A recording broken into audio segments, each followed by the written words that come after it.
PMC Palasbari আঞ্চলিক উচ্চ মাধ্যমিক বিদ্যালয়ৰ নতুন ভৱন এটা নিৰ্মাণৰ আধাৰশিলা স্থাপন কৰা হৈছে।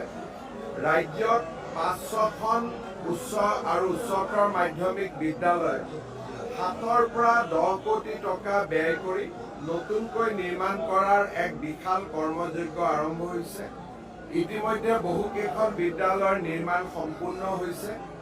আজি আমাৰ PMC পলাশবাৰী আঞ্চলিক উচ্চ মাধ্যমিক বিদ্যালয়ৰ নিৰ্মাণ আৰম্ভ হ'ব। অসমৰ চৰকাৰী মাধ্যমিক চৰকাৰী খণ্ডৰ বিদ্যালয়বিলাকক নৱজাগৰণৰ দিশে লৈ যোৱাৰ ই এক বিশাল পদক্ষেপ আছিল। মই সকলো ৰাইজক, বিশেষকৈ প্ৰাক্তন ছাত্ৰ-ছাত্ৰী, শিক্ষক-শিক্ষয়িত্ৰী, বৰ্তমানৰ ছাত্ৰ-ছাত্ৰী, শিক্ষক-শিক্ষয়িত্ৰী সকলোকে অভিনন্দন জনাইছোঁ।